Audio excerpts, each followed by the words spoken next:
Everyone, welcome back to my channel. ಹೇಗಿದ್ದೀರಾ ಎಲ್ಲರೂ? ಇವತ್ತಿನ ನಮ್ಮ ಒಂದು ರೆಸಿಪಿ ಏನಪ್ಪ ಅಂದರೆ ಚಿಕನ್ ಗೀಜರ್ಡನ್ನು ತಂದಿದ್ದಾರೆ. ಈ ಒಂದು ರಾಳ್ಪಟ್ಟೆ ಅಂತ ಕರಿತೀವಿ ನಾವು, ನೀವೇನಂತ ಕರಿತೀರಾ ಅಂತ ಹೇಳಿ ಈ ಥರ ಮೀಡಿಯಮ್ ಸೈಜಲ್ಲಿ ಕಟ್ ಮಾಡ್ಕೊಂಡಿದ್ದೀನಿ. ಇದನ್ನು ತೊಳೆದ್ಬಿಟ್ಟು ಉಪ್ಪು ಮತ್ತು ಅರಿಶಿನ ಹಾಕಿ ಒಂದು ವಿಷಲಲ್ಲಿ ಕುಕ್ಕರಲ್ಲಿ ಕೂಗಿಸ್ಕೊಂಡು ಈ ಥರ ಬಸ್ದು ಇಟ್ಕೊಂಡಿದ್ದೀನಿ. ಈ ಥರ 1 kg ಅಷ್ಟು ಬಸ್ದು ಇಟ್ಕೊಂಡಿದ್ದೀನಿ. ಇದಕ್ಕೆ ನಾವು ಮಸಾಲೆನ ರೆಡಿ ಮಾಡ್ಕೊಳ್ಳೋಣ. ಪಾನ್ ಕುಕ್ಕರ್ಗೆ 1-2ರಿಂದ 3 ಟೀ ಸ್ಪೂನ್ ಅಷ್ಟು ಕುಕ್ಕಿಂಗ್ ಆಯಿಲನ್ನು ಹಾಕ್ಕೊಳ್ಳೋಣ. ಇದಕ್ಕೆ ನಾವು ಕಡಾ ಮಸಾಲ ಸ್ವಲ್ಪ ಹಾಕ್ಕೊಳ್ಳೋಣ. 1-2 ಲವಂಗ ಹಾಕ್ತಾಯಿದ್ದೀನಿ, 1 ಚಕ್ಕೆ ಹಾಕ್ತಾಯಿದ್ದೀನಿ, 1 ಪಲಾವ್ ಎಲೆ ಹಾಕ್ತಾಯಿದ್ದೀನಿ,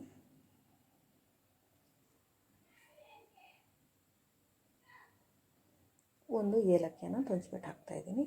ಈ ಕಡಾ ಮಸಾಲೆಗೆ ಮತ್ತು ಕಟ್ ಮಾಡಿರುವಂತಹ ಹಸಿಮೆಣಸಿನ್ಕಾಯಿ, ಒಂದು 4ರಿಂದ 5 ಹಸಿಮೆಣಸಿನ್ಕಾಯಿ ಹಾಕ್ತಾಯಿದ್ದೀನಿ. 1-2 ಈರುಳ್ಳಿಯನ್ನು ಕಟ್ ಮಾಡಿ ಇಟ್ಕೊಂಡಿದ್ದೀನಿ, ಅದನ್ನು ಸಣ್ಣಗೆ ಕಟ್ ಮಾಡಿರೋ ಈರುಳ್ಳಿನ ಹಾಕ್ತಾಯಿದ್ದೀನಿ. ಇವಾಗ ಚೆನ್ನಾಗಿ ಫ್ರೈ ಮಾಡಿಕೊಂಡು, ಈ ಗಿಜರ್ ತುಂಬಾ ಚೆನ್ನಾಗಿರುತ್ತೆ. ರಾಳ್ಪಟ್ಟೆ ತುಂಬಾ ಒಂದು ಟೇಸ್ಟಿಯಾಗಿರುವಂಥ ಒಂದು ರೆಸಿಪಿ ಇದು.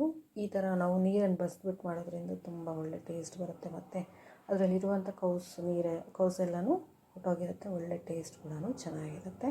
ಈ ಮಕ್ಕಳು ಕೂಡ ತುಂಬಾ ಇಷ್ಟಪಟ್ಟು ತಿಂತಾರೆ. ಇವಾಗ ಇದು ಈರುಳ್ಳಿ ಫ್ರೈ ಆಗಿದೆ. ಮಧ್ಯದಲ್ಲಿ ಆಯಿಲ್ ಬರೋ ಹಾಗೆ ಗ್ಯಾಪ್ ಮಾಡಿಕೊಂಡು ಇದಕ್ಕೆ ಬೆಳ್ಳುಳ್ಳಿ ಶುಂಠಿ ಪೇಸ್ಟನ್ನು ಹಾಕ್ಕೋತಾ ಇದ್ದೀನಿ. ಆಯಿಲಲ್ಲಿ ಫ್ರೈ ಆಗೋಕ್ಕೆ ಗ್ಯಾಪ್ ಮಾಡಿ ಹಾಕಿದಾಗ ಹಸಿ ವಾಸನೆ ಅನ್ನೋದು ಹೋಗುತ್ತೆ. ಇವಾಗ ಫ್ರೈ ಮಾಡಿಕೊಂಡು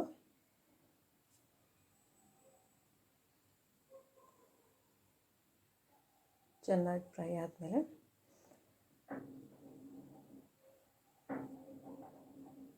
ನೀವು ನಮ್ಮ ಚಾನಲ್ಗೆ ಹೊಸಬರಾಗಿದ್ದರೆ ಖಂಡಿತ ಸಬ್ಸ್ಕ್ರೈಬ್ ಮಾಡಿ ಮತ್ತು ಪಕ್ಕದಲ್ಲಿರುವಂಥ ಬೆಲ್ ಬಟನ್ನ ಪ್ರೆಸ್ ಮಾಡಿ. ನಮ್ಮ ಒಂದು ರೆಸಿಪಿ ಬಗ್ಗೆ ಹೇಳೋದಾದರೆ ಕಮೆಂಟ್ ಸೆಕ್ಷನಲ್ಲಿ ಕಮೆಂಟ್ ಕೂಡ ಮಾಡಿ. ಅರಿಶಿನ ಪುಡಿ ಒಂದು ಅರ್ಧ ಟೀ ಸ್ಪೂನ್ ಅಷ್ಟು ಹಾಕ್ತಾಯಿದ್ದೀನಿ, ಖಾರದ ಪುಡಿ 1.5 ಸ್ಪೂನ್ ಅಷ್ಟು ಹಾಕ್ತಾಯಿದ್ದೀನಿ, ಧನಿಯಾ ಪುಡಿ ಹಾಕ್ತಾಯಿದ್ದೀನಿ 1.5 ಸ್ಪೂನ್ ಅಷ್ಟು. ಈ ಮಸಾಲ ಎಲ್ಲ ಸ್ವಲ್ಪ ಆಯಿಲಲ್ಲೇ ಫ್ರೈ ಆದಮೇಲೆ ಹಸಿ ವಾಸನೆ ಎಲ್ಲ ಹೋದ್ಮೇಲೆ ಟೊಮೊಟೊ ಪ್ಯೂರಿಯನ್ನು ಹಾಕ್ತಾಯಿದ್ದೀನಿ. 1-2 ಟೊಮೊಟೊನ ಮಿಕ್ಸಿಯಲ್ಲಿ ಹಾಕಿಟ್ಕೊಂಡಿದ್ದೀನಿ. ಈರುಳ್ಳಿ ಮೆತ್ತಗಾಗೋದಕ್ಕೆ ಒಂದು ಅರ್ಧ ಟೀ ಸ್ಪೂನು ಉಪ್ಪನ್ನು ಹಾಕ್ತಾಯಿದ್ದೀನಿ. ಈ ಥರ ಟೊಮೊಟೊನ ಮಿಕ್ಸಿಗೆ ಹಾಕ್ಬಿಟ್ಟು 2 ಟೊಮೊಟೊನ ಮಿಕ್ಸಿಗೆ ಹಾಕ್ತಾಯಿದ್ದೀನಿ. ನನಗೆ ಸ್ವಲ್ಪ ಗೊಜ್ಜಾಗಿ ಬೇಕಾಗಿರೋದ್ರಿಂದ ನಾನು ಟೊಮೊಟೊನ ಮಿಕ್ಸಿಗೆ ಹಾಕಿದ್ದೀನಿ. ಇಲ್ಲಾಂದರೆ ನೀವು ಕಟ್ ಮಾಡಿ ಸಹ ಹಾಕ್ಕೋಬೋದು. ಚೆನ್ನಾಗಿ ಫ್ರೈ ಮಾಡ್ಕೊಳ್ಳೋಣ. ಇದಕ್ಕೆ ಗರಂ ಮಸಾಲ ಸ್ವಲ್ಪ ಹಾಕ್ಕೊಳ್ಳೋಣ. ಗರಂ ಮಸಾಲ ಆಪ್ಷನು, ನಾವು ಕಡಾ ಮಸಾಲ ಹಾಕಿರೋದ್ರಿಂದ ಗರಂ ಮಸಾಲ ಹಾಕಿದ್ರೆ ಸ್ವಲ್ಪ ನನಗೆ ಗೊಜ್ಜು ಕನ್ಸಿಸ್ಟೆನ್ಸಿ ಚೆನ್ನಾಗಿ ಬರುತ್ತೆ ಅಂತ ಗರಂ ಮಸಾಲ 1 ಟೀ ಸ್ಪೂನ್ ಅಷ್ಟು ಹಾಕಿದ್ದೀನಿ. ಇವಾಗ ನಾವು ಬೇಯಿಸಿಟ್ಟಿದ್ವಲ್ಲ ನೀರು ಬಸ್ಕೊಂಡು ಆ ಗೀಜರ್ಡನ್ನು ಹಾಕ್ತಾಯಿದ್ದೀನಿ. ಇವಾಗ ಚೆನ್ನಾಗಿ ಮಸಾಲೆ ಎಲ್ಲ ಮಿಕ್ಸ್ ಆಗೋಗೆ ಮಿಕ್ಸ್ ಮಾಡಿಕೊಂಡು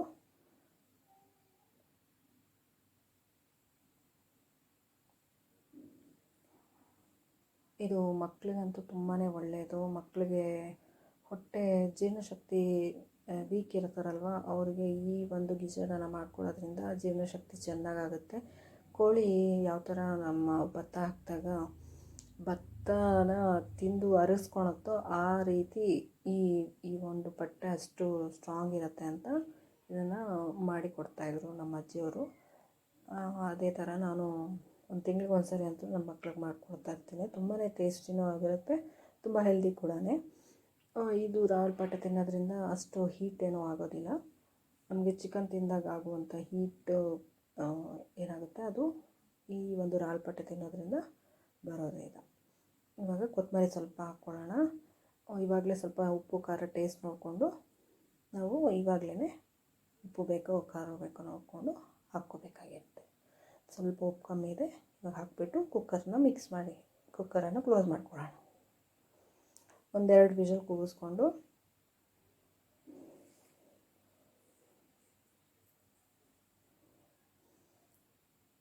ಇವಾಗ 2 ವಿಷಲ್ ಕೂಗಿದೆ. ನಾವು ಓಪನ್ ಮಾಡ್ಕೊಳ್ಳೋಣ. ಆಲ್ಮೋಸ್ಟ್ ಇದಾಗಿದೆ. ನನ್ನದು ಒಂದು ಸಿಗ್ನೇಚರ್ ಸ್ಟೈಲ್ ಅಂತ ಒಂದಿದೆ. ನೀವು ಈ ಸ್ಟೈಲನ್ನು ಫಾಲೋ ಆಗ್ತೀರಾ ಅಂತ ನನಗೆ ಗೊತ್ತಿಲ್ಲ. ಮಾಡೋದಾದರೆ ಕಂಪಲ್ಸರಿ ಕಮೆಂಟ್ ಸೆಕ್ಷನಲ್ಲಿ ಕಮೆಂಟ್ ಮಾಡಿ. ಮತ್ತು ಸ್ಟವ್ ಅಂಟಿಸ್ಕೊಂಡು ಇದಕ್ಕೆ ಕೊತ್ತಂಬರಿ ಸಣ್ಣ ಕಟ್ ಮಾಡಿರುವಂಥ ಕೊತ್ತಂಬರಿಯನ್ನು ಹಾಕ್ಕೊಳ್ಳೋಣ. ಇಷ್ಟು ಮಾತ್ರ ನನಗೆ ಸಾಕಾಗುತ್ತೆ. ಗೋಜಾಗಿದೆ, ಇಷ್ಟು ಮಾತ್ರ ಸಾಕು. ಮುದ್ದೆ ಚೆನ್ನಾಗಿರುತ್ತೆ. ಕೊತ್ತಂಬರಿ ಒಂದು ಇದೆಷ್ಟು ಹಾಕ್ಕೊಂಡು ಕಟ್ ಮಾಡಿ. ಇವಾಗ ಬೆಳ್ಳುಳ್ಳಿ ಮತ್ತು ಪೆಪ್ಪರ್, ಮೆಣಸನ್ನು ಅರ್ಧ ಕುಟ್ಟಿ ಈ ಥರ ಇಟ್ಕೊಂಡಿರ್ತೀನಿ. ಇದು ಲಾಸ್ಟಲ್ಲಿ ನಾನು ಹಾಕ್ತೀನಿ. ಇದೇ ನನ್ನ ಸ್ಟೈಲು. ನೀವು ಇದನ್ನು ಫಾಲೋ ಆಗ್ತೀರಾ ಅಂತಂದರೆ ಕಮೆಂಟ್ ಸೆಕ್ಷನಲ್ಲಿ ಕಮೆಂಟ್ ಮಾಡಿ. ಇದನ್ನು ಲಾಸ್ಟಲ್ಲಿ ಒಂದು ಕುದಿ ಬರೋವರೆಗೂ ಇಟ್ಕೊಂಡು ಮಿಕ್ಸ್ ಮಾಡಿ ನಮಗೆ ಊಟಕ್ಕೆ ಇದು ರೆಡಿಯಾಗಿರುತ್ತೆ. ನಾನು ಮುದ್ದೆಗೆ ಇದನ್ನು ಮಾಡ್ಕೊಂಡಿದ್ದೀನಿ. ನೀವು ಚಪಾತಿಗೆ, ರೈಸ್ಗೆ ಇನ್ನೂ ಸ್ವಲ್ಪ ಡ್ರೈಯಾಗಿ ನಾವು ಫ್ರೈ ಮಾಡಿಕೊಂಡ್ರೆ ನಂಚ್ಕೊಳಕ್ಕೂ ಚೆನ್ನಾಗಿರುತ್ತೆ. ಐ ಹೋಪ್ ಈ ವಿಡಿಯೋ ಇಷ್ಟ ಆಗಿದೆ ಅಂತ ಅಂದ್ಕೊಂಡಿದ್ದೀನಿ. ಇಷ್ಟ ಆಗಿದರೆ ಲೈಕ್, ಶೇರ್ ಮಾಡಿ, ಕಮೆಂಟ್ ಮಾಡಿ, ಸಬ್ಸ್ಕ್ರೈಬ್ ಮಾಡೋದು ಮರಿಬೇಡಿ. ಶೇರ್ ಮಾಡುವಂಥ ಇಂಟ್ರೆಸ್ಟ್ ಇದ್ದರೆ ಕಂಪಲ್ಸರಿ ಶೇರ್ ಮಾಡಿ. Thank you so much. ಇದಾಗಿದೆ, ಇನ್ನು ಸರ್ವ್ ಮಾಡ್ಕೊಳ್ಳೋದೆ. ಬಾಯ್ ಬಾಯ್.